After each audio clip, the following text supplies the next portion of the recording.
Voici une question que tout croyant devrait considérer sérieusement. Qu'est-ce que la Bible dit concernant le mariage entre croyants et non-croyants? La parole de Dieu va nous donner une réponse bien claire aujourd'hui à l'émission À travers la Bible.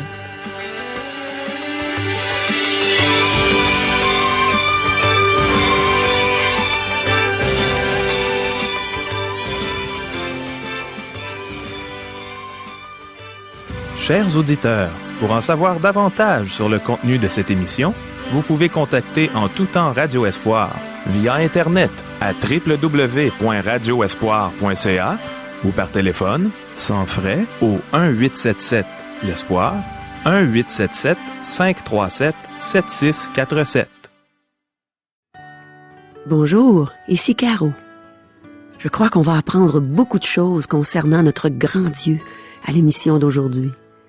Plus on le connaît, plus on sait ce qu'il aime et ce qu'il déteste, et plus on apprend à faire sa volonté, à lui obéir, à lui être fidèle.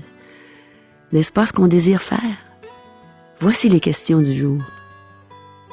Est-ce pour avoir commis un crime que Jésus a été crucifié sur une croix? Est-ce que tous les livres de la Bible sont importants? Est-ce que les petites choses sont aussi importantes que les grandes aux yeux de Dieu? Est-ce que Dieu se met en peine des oiseaux? Est-ce que les parents croyants doivent protéger leurs enfants contre les attraits du monde?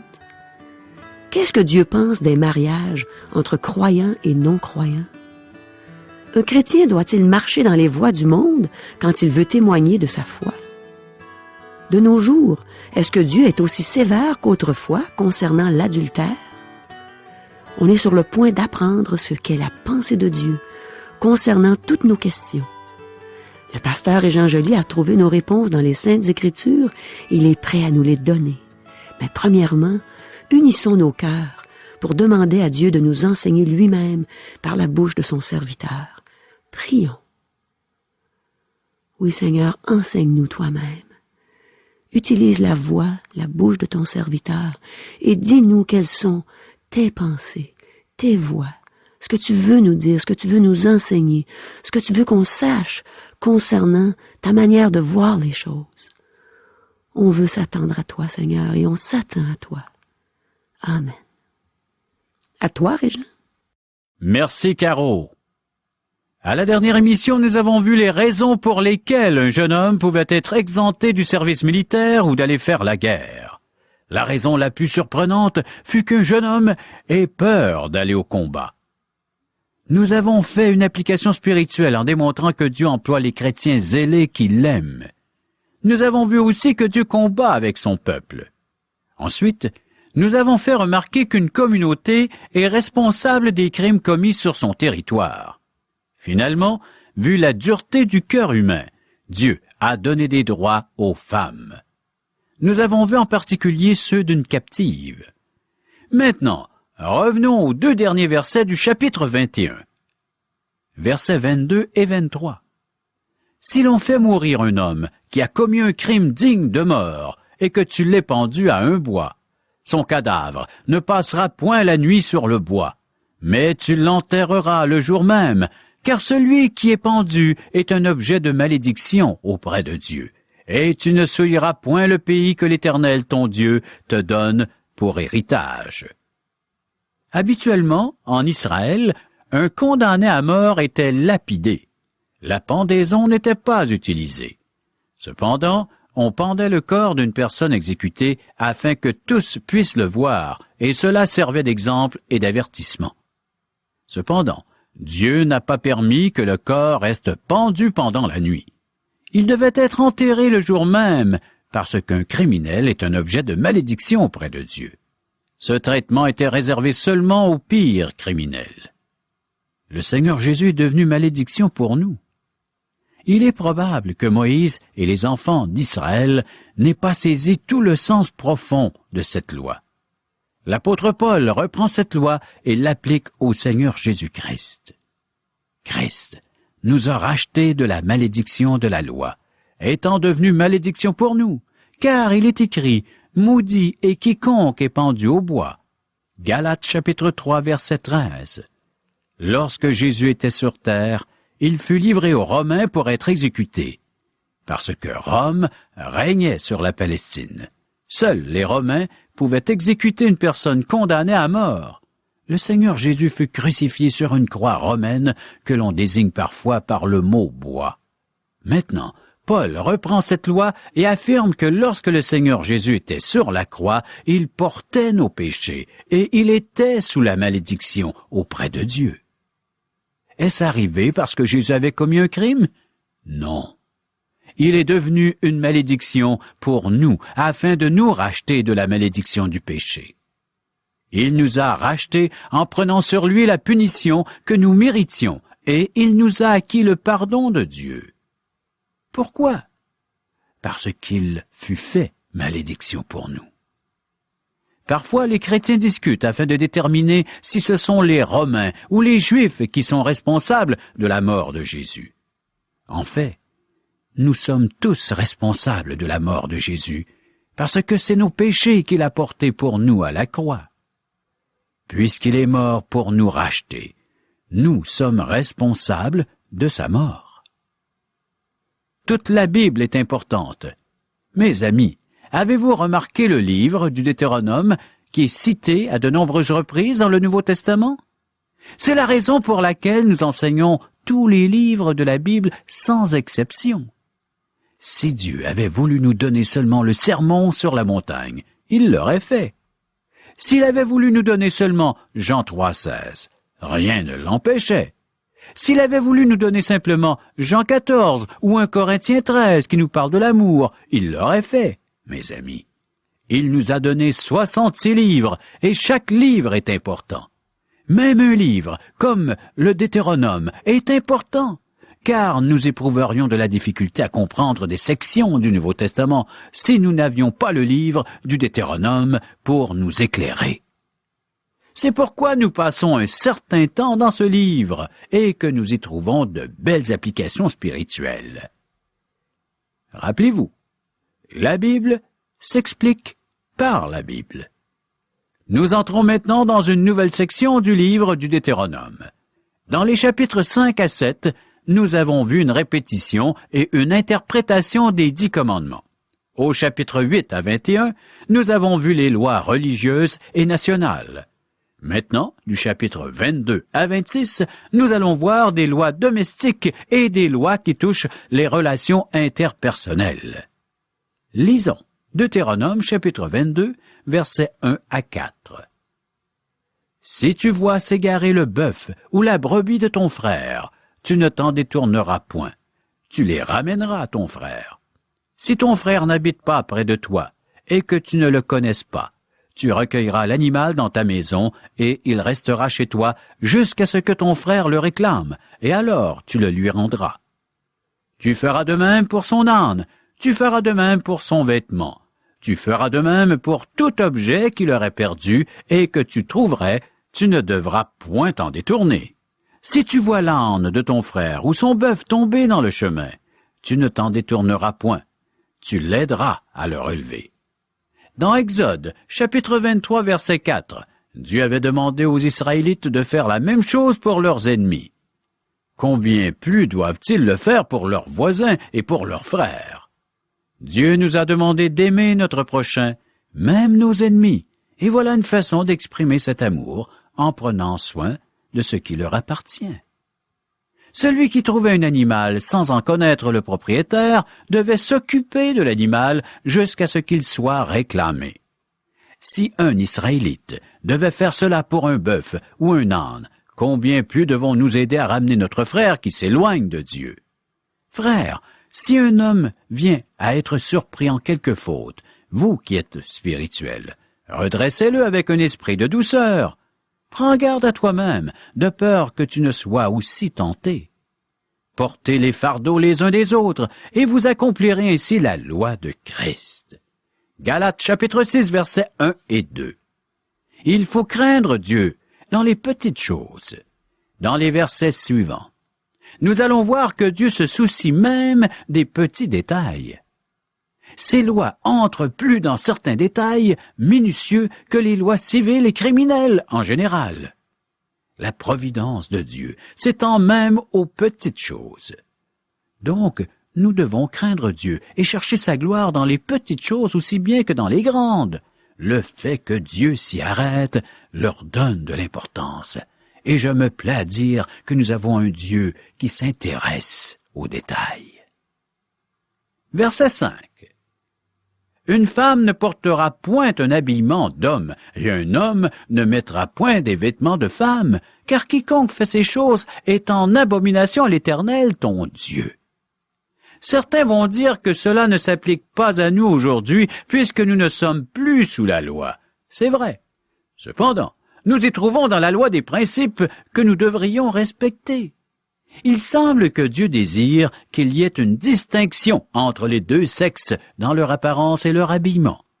L'habillement peut varier d'une culture à l'autre et d'une époque à l'autre, mais nous devons maintenir une distinction tout en demeurant modestes. Dieu a créé l'homme et la femme avec des natures distinctes et il leur a assigné des rôles différents en fonction de leur nature. Nous n'avons pas à modifier ce que Dieu a fait, mais nous devons plutôt nous y soumettre. Versets 6 et 7. Si tu rencontres dans ton chemin un nid d'oiseau, sur un arbre ou sur la terre, avec des petits ou des œufs, et la mère couchée sur les petits ou sur les œufs, tu ne prendras pas la mère et les petits. Tu laisseras aller la mère, et tu ne prendras que les petits, afin que tu sois heureux et que tu prolonges tes jours. Dieu se soucie de nous et des oiseaux. Il a donné une loi qui protégeait les différentes espèces d'oiseaux. Dans Matthieu, chapitre 10, verset 29, nous lisons « Ne vend-on pas 2 passereaux pour 1 sou? Cependant, il n'en tombe pas un à terre sans la volonté de votre Père. Nous dirions que ce n'est qu'un oiseau, mais Dieu s'en soucie. » Le Seigneur Jésus a ajouté plus loin « Ne craignez donc point. Vous valez plus que beaucoup de passereaux. » Matthieu chapitre 10, verset 31. N'est-ce pas merveilleux? Si notre Père céleste se soucie d'un passereau, combien plus se soucie-t-il de nous? Verset 8. Si tu bâtis une maison neuve, tu feras une balustrade autour de ton toit, afin de ne pas mettre du sang sur ta maison, dans le cas où il en tomberait quelqu'un. Une balustrade protège-t-elle vos enfants? Les maisons avaient des toits plats, et les gens en faisaient l'usage que nous ferions d'une véranda ou d'un patio. La famille pouvait s'y installer pour profiter de la fraîcheur du soir. Dieu demandait que le toit soit sécuritaire. Il devait y avoir une balustrade autour pour éviter les accidents. Un enfant aurait pu tomber à la noirceur. Ce n'est pas notre civilisation moderne qui a inventé les codes du bâtiment. Dieu était conscient de la nécessité d'une réglementation dans ce domaine. Dieu s'intéresse même à la façon dont nous bâtissons notre maison. Il ne veut pas que nous soyons négligents. Notre foyer doit lui être dédié, et il doit être un endroit sûr. Avez-vous aménagé une balustrade autour de votre foyer? Protégez-vous vos enfants du monde. De nombreux parents laissent leurs enfants quitter le foyer sans savoir où leurs enfants comptent s'installer. De nombreux foyers contemporains n'ont pas de balustrade pour protéger les enfants. Les parents sont appelés à veiller sur leurs enfants. Versets 9 et 10. Tu ne sèmeras point dans ta vigne diverses semences, de peur que tu ne jouisses ni du produit de ce que tu auras semé, ni du produit de la vigne.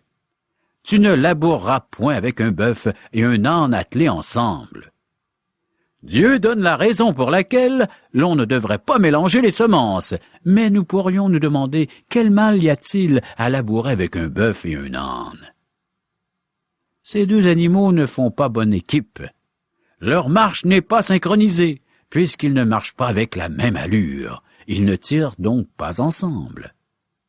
Avez-vous remarqué que Dieu n'aime pas les mélanges? C'est aussi vrai dans le cas du mariage. Dieu ne veut pas qu'un croyant épouse une non-croyante, ou une croyante avec un non-croyant. Malheureusement, nous connaissons de nombreux mariages qui fonctionnent comme un bœuf et une âne, attelés à la même charrue. Ne vous mettez pas avec les infidèles sous un joug étranger. nous dit l'apôtre Paul dans 2 Corinthiens, chapitre 6, verset 14. Revenons à Deutéronome 22, lisons le verset 11. Tu ne porteras point un vêtement tissé de diverses espèces de fils, de laine et de lin réunis ensemble. Un matériel rétrécirait plus que l'autre au lavage. Imaginez le beau résultat que cela donnera. Verset 12. Tu mettras des franges aux 4 coins du vêtement, dont tu te couvriras. Habituellement, les franges étaient bleues, et elles devaient l'être sur les vêtements du souverain sacrificateur. Les franges leur rappelaient leur relation avec Dieu. Plus tard, les franges servirent à distinguer les Juifs des autres. Dieu veut que les siens se séparent du monde. Dieu nous avertit au sujet de nous mélanger avec d'autres. Un enfant de Dieu ne peut pas vivre comme le monde. Des chrétiens affirment marcher dans les voies du monde afin de témoigner à d'autres personnes. Malheureusement, ce n'est pas la façon de toucher le monde. Il ne fallait pas mélanger les grains, ni atteler un bœuf et une âne à la même charrue. Le lin et la laine ne pouvaient pas être tissés dans la même pièce de matériel. Un chrétien ne doit pas se mélanger au monde pour faire comme eux, mes amis. Versets 13 à 21. Si un homme qui a pris une femme et est allé vers elle éprouve ensuite de l'aversion pour sa personne, s'il lui impute des choses criminelles et porte atteinte à sa réputation en disant « J'ai pris cette femme, je me suis approché d'elle et je ne l'ai pas trouvée vierge », alors le père et la mère de la jeune femme prendront les signes de sa virginité et les produiront devant les anciens de la ville, à la porte. Le père de la jeune femme dira aux anciens « J'ai donné ma fille en mariage à cet homme, et il l'a prise en aversion. Il lui impute des choses criminelles en disant « Je n'ai pas trouvé ta fille vierge. Or voici les signes de virginité de ma fille. » Et ils déploieront son vêtement devant les anciens de la ville. Les anciens de la ville saisiront alors cet homme et le châtieront. Et, parce qu'il a porté atteinte à la réputation d'une vierge d'Israël, ils le condamneront à une amende de 100 sicles d'argent, qu'ils donneront au père de la jeune femme. Elle restera sa femme, et il ne pourra pas la renvoyer tant qu'il vivra. Mais si le fait est vrai, si la jeune femme ne s'est point trouvée vierge, on fera sortir la jeune femme à l'entrée de la maison de son père. Elle sera lapidée par les gens de la ville, et elle mourra, parce qu'elle a commis une infamie en Israël, en se prostituant dans la maison de son père. Tu ôteras ainsi le mal du milieu de toi. La loi protégeait les femmes contre les abus. Cette loi protégeait une femme innocente et la protégeait contre de fausses accusations dans le but de s'en défaire. Un homme pouvait divorcer sa femme en lui donnant une lettre de divorce. Dieu le tolérait, vu la dureté du cœur humain. Cependant, s'il donnait une lettre de divorce, il devait remettre la dot de sa femme. Un homme cruel et méchant, ne désirant plus sa femme, aurait pu être tenté de l'accuser d'adultère pour ne pas avoir à remettre la dot. Dieu a pourvu un moyen afin que la femme soit protégée des fausses accusations. Notez que le mari qui portait une fausse accusation contre sa femme était châtié sévèrement.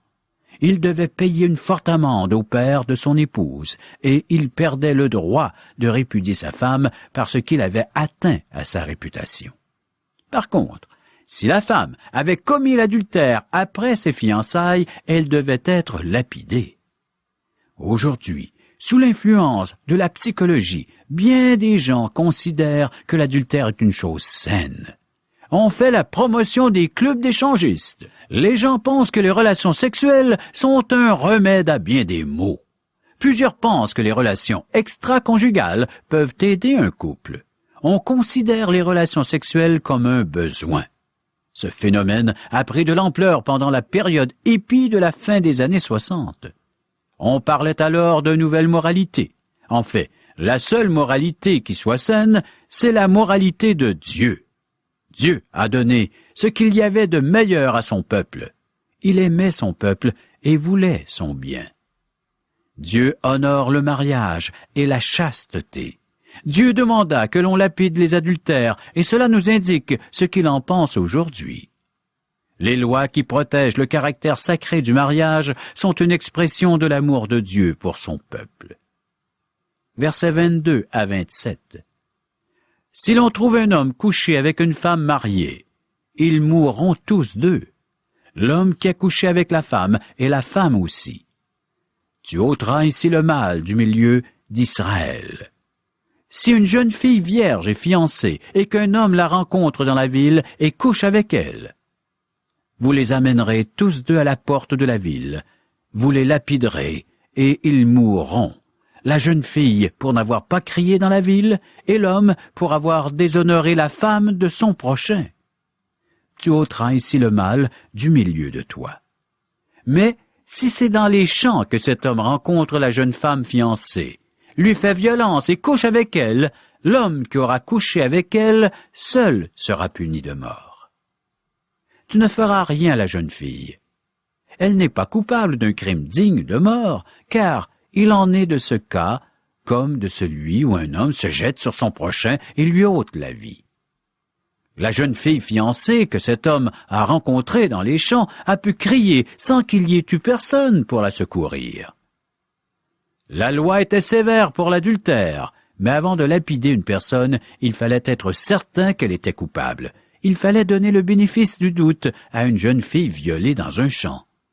Elle aurait pu appeler à l'aide sans qu'on l'entende. Versets 28 et 29. Si un homme rencontre une jeune fille vierge non fiancée, lui fait violence et couche avec elle et qu'on vienne à les surprendre, l'homme qui aura couché avec elle donnera au père de la jeune fille 50 sicles d'argent et, parce qu'il l'a déshonorée, il la prendra pour femme et il ne pourra pas la renvoyer tant qu'il vivra. Dans Exode, chapitre 22, verset 17, nous avons vu que le père de la fille pouvait refuser de donner sa fille en mariage à l'homme, mais il pouvait lui réclamer la valeur de la dot de la jeune fille. Une fille n'est pas obligée de marier un homme qui pourrait faire un très mauvais mari. Cependant, l'homme a une certaine responsabilité financière envers la femme. Voici ce que le Nouveau Testament rapporte et précise au sujet de la prostitution. Ne savez-vous pas que vos corps sont des membres de Christ? Prendrais-je donc les membres de Christ pour en faire les membres d'une prostituée? Loin de là. Ne savez-vous pas que celui qui s'attache à la prostituée est un seul corps avec elle? Car, est-il dit, les deux deviendront une seule chair. Mais celui qui s'attache au Seigneur est avec lui un seul esprit. Fuyez la débauche. Quelque autre péché qu'un homme commette, ce péché est hors du corps, mais celui qui se livre à la débauche pèche contre son propre corps. 1 Corinthiens chapitre 6, versets 15 à 18. Dieu veut que notre corps soit respecté, puisque c'est le reflet de sa création. C'est lui qui nous a créés ainsi, et nous devrions le respecter même dans notre corps. Pensez à tous ces viols, à tous ces abus sexuels qu'il peut y avoir dans nos foyers, dans nos maisons, à l'égard de cette prostitution juvénile, de ces enfants, de ces jeunes qui sont abusés par les grands. Quel déshonneur à l'égard de notre Créateur qui nous a dit de nous respecter les uns les autres. Si tu as commis de tels actes, tu peux recevoir le pardon de Dieu. Dieu est prêt à te pardonner. Confesse-lui ton péché. Accepte Christ dans ta vie comme Sauveur et Seigneur. Il est venu te racheter. Il précise dans sa parole, dans 1 Corinthiens chapitre 6, verset 10, qu'il est venu pour les efféminés, les homosexuels, les voleurs, les cupides, les ivrognes, les outrageux, les ravisseurs. Il est venu pour les laver, les justifier, les sanctifier. Tu peux devenir cette nouvelle personne. Chers amis, préparons-nous pour la prochaine émission de Deutéronome chapitre 23 ainsi que chapitre 24. Merci, Régent. À travers tous ces bons enseignements, on apprend à quel point Dieu nous aime, mais aussi à quel point il désire qu'on marche d'une manière digne de lui, en nous éloignant du péché c'est-à-dire de toute désobéissance aux commandements, aux lois qu'il a établies lui-même. J'ai trouvé ça intéressant quand Régent a mentionné qu'un enfant de Dieu ne doit pas marcher dans les voies du monde, même quand il veut témoigner aux personnes du monde. Ça me fait penser aux gens qui me disent « Caro, ce n'est pas parce que tu es une chrétienne que tu étais obligée de quitter le domaine artistique, de cesser de chanter dans les cabarets, etc. » Mes amis, je dois vous dire que dès que j'ai reçu Jésus comme Sauveur et Seigneur, dès que j'ai reçu le don gratuit de la vie éternelle par la foi en Jésus-Christ, dès que l'Esprit de Dieu s'est installé en moi, je savais que les cabarets n'étaient plus des endroits que je devais fréquenter. Je me rappelle l'époque où je donnais 2 ou 3 spectacles par soirée dans ces endroits, dans la fumée, dans l'odeur de l'alcool, devant des gens qui étaient joyeux par les effets de l'alcool. Et j'étais comme eux. Souvent, avant mon spectacle, je prenais 1 ou 2 consommations, ce qui veut dire que rendu au 3e spectacle, j'étais souvent rendu à ma 5e ou à ma 6e consommation. Alors mon public et moi étions, pour ainsi dire, sur la même longueur d'onde. Je faisais des blagues qu'ils appréciaient et dont je rougis aujourd'hui. Je portais des vêtements qui leur plaisaient et dont je rougis aujourd'hui. Et je parlais un langage dont je rougis aujourd'hui. Alors, après ma conversion, imaginez si j'étais arrivé dans les mêmes endroits, vêtu décemment, avec un langage approuvé de Dieu et des chants qui proclament l'amour de Dieu et les souffrances de Jésus qui est mort sur la croix pour payer la dette de mes péchés et du monde. Ouf! Quelle réception j'aurais eue! D'ailleurs, c'est ce que j'ai fait à la télé. Et je vous ai déjà raconté qu'après 2 ou 3 talk shows, on a cessé de m'inviter pendant plusieurs années. Et je ne m'en plains pas. Le Seigneur me donne la joie de partager l'Évangile régulièrement. Par exemple, dans des déjeuners de l'espoir, dans des soirées organisées pour proclamer l'Évangile de Jésus-Christ, à l'émission à travers la Bible, ou simplement à mes parents, à mes amis, à mes élèves, à mes voisins. Et je dois vous avouer que les cabarets ne m'ont jamais manqué. Je suis même soulagée de ne pas avoir à y travailler. Et je suis certaine que Dieu me place sur le chemin des gens à qui il veut que j'annonce la bonne nouvelle, et ce, au bon moment, en son temps. Mon ami, as-tu besoin d'aller dans les boîtes de nuit pour oublier ta douleur, tes épreuves, la perte d'une personne chère, la perte d'un emploi? As-tu besoin de noyer tes peines dans l'alcool? Eh bien, Dieu t'offre quelque chose de bien mieux, la vie.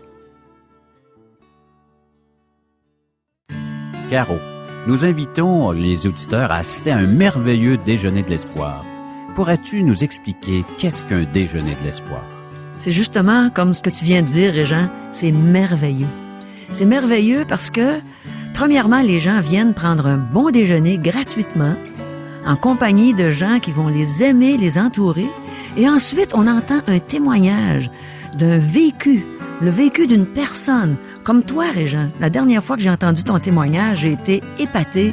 J'ai trouvé ça extraordinaire de t'entendre raconter ce que Dieu avait fait dans ta vie, comment il t'avait transformé, et en même temps, ton sens de l'humour là, qui a transpercé les cœurs et qui a fait rire les gens, qui a fait du bien aux gens. Alors c'est ça, un merveilleux déjeuner de l'espoir. Ça vaut la peine de venir entendre ces témoignages. Et je vous le répète, c'est gratuit. Nous vous invitons donc à venir participer à ces merveilleux déjeuners de l'espoir qui auront lieu à la grandeur du Québec. Comment faire pour savoir où auront lieu ces déjeuners? Vous pouvez nous rejoindre par téléphone 1-877-L'Espoir, 1-877-537-7647 ou via courriel à www.radioespoir.ca ou à notre adresse postale. Radio Espoir, casier postal 34143, Charlebourg, province de Québec, le G1G 6P2. Au revoir. Bye bye.